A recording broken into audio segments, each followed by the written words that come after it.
शुरू करने जा रहे हैं refraction through spherical refracting surface. गोलीय अपवर्तक सतह से अपवर्तन। तो सबसे पहले यह जानिए कि गोलीय अपवर्तक सतह क्या है, स्फेरिकल रिफ्रैक्टिंग सरफेस क्या है। तो अगर रिफ्रैक्टिंग सरफेस किसको कहे थे? The plane which separates two medium is called refracting surface. हम आपको बता चुके हैं कि वह प्लेन जो दो मीडियम को अलग करती है उसको कहते हैं रिफ्रैक्टिंग सरफेस। एग्जाम्पल भी बता चुके थे कि बाल्टी में पानी ले लीजिए, पानी का ऊपरी सतह अपर जो फेस है पानी का वो क्या कहलाएगा? वह रिफ्रैक्टिंग सरफेस कहलाएगा। ग्लास का टुकड़ा ले लीजिए, शीशा का कोई टुकड़ा ले लीजिए, उसका जो ऊपरी सतह है वह एयर और ग्लास को अलग करता है, सेपरेट करता है, वह हो गया रिफ्रैक्टिंग सरफेस। अब यहां कहा जा रहा है कि वही रिफ्रैक्टिंग सरफेस अगर स्फेरिकल हो तब उस सरफेस से कैसे रिफ्रैक्शन होगा।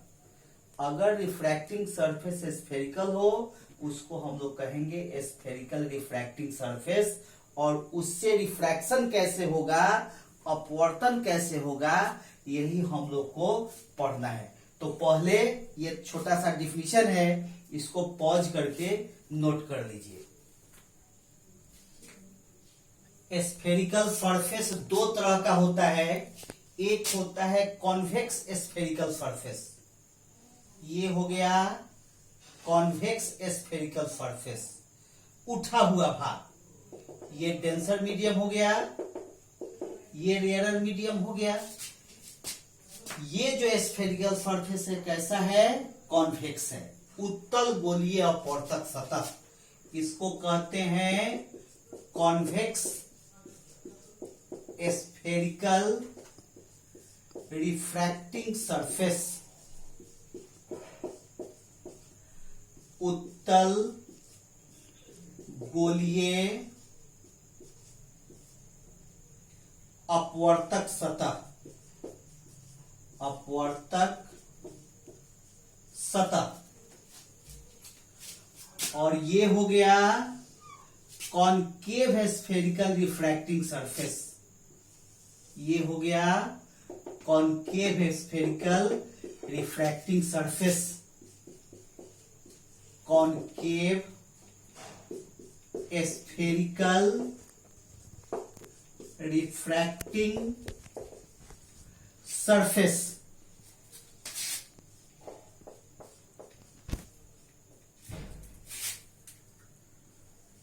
अवतल गोलीय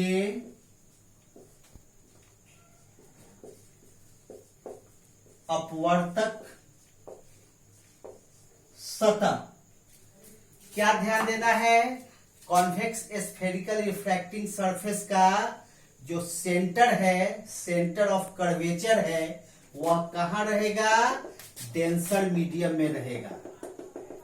कॉन्वेक्स स्फेरिकल सरफेस का जो सेंटर है वह कहां रहेगा? डेंसर मीडियम में रहेगा। और कॉनकेव स्फेरिकल सरफेस का जो सेंटर है वह कहां रहेगा? वह रेयरर मीडियम में रहेगा। ठीक है, पहले इसको नोट कर लीजिए।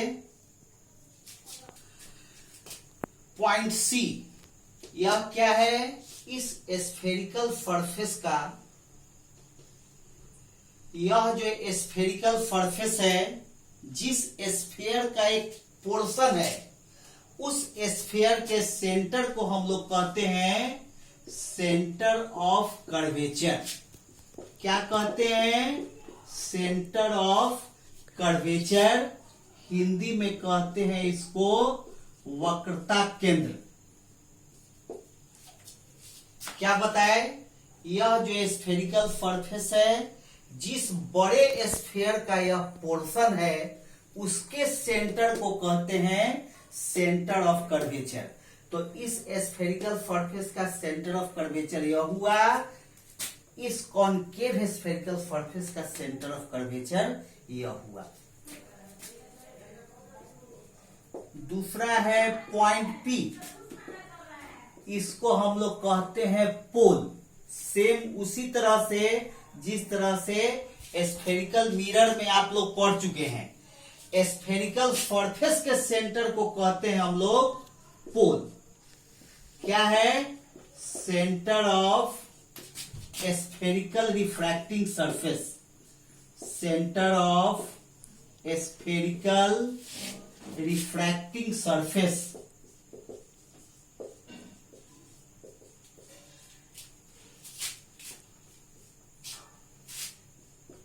गोलीय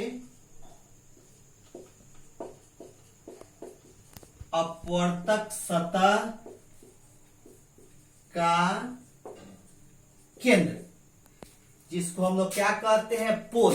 हिंदी में कहते हैं ध्रुव। और स्फेरिकल मिरर की तरह यह जो डिस्टेंस होगा उसको क्या कहेंगे हम लोग? Radius of curvature. आर को क्या कहेंगे? Radius of curvature. PC equal to R, दोनों में क्या होगा?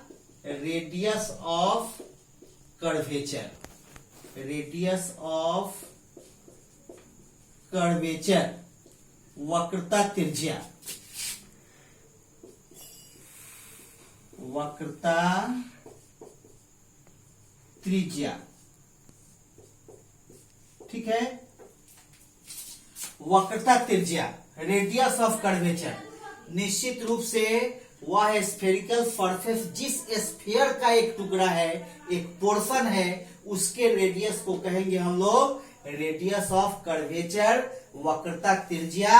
और ये जो डॉटेड लाइन जो पोल पी और सेंटर सी से पास कर रहा है, इसको हम लोग कहेंगे प्रिंसिपल एक्सिस।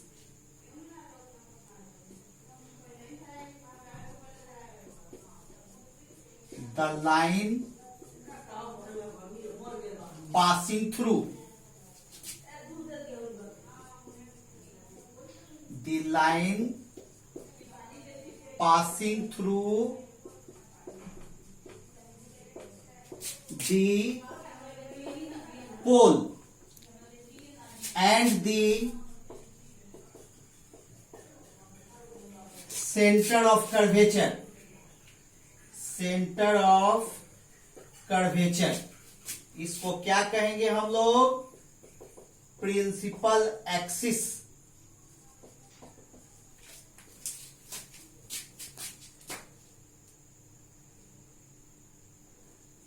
ध्रुव तथा वक्रता केंद्र, ध्रुव पी कर दीजिए, यहां भी पोल P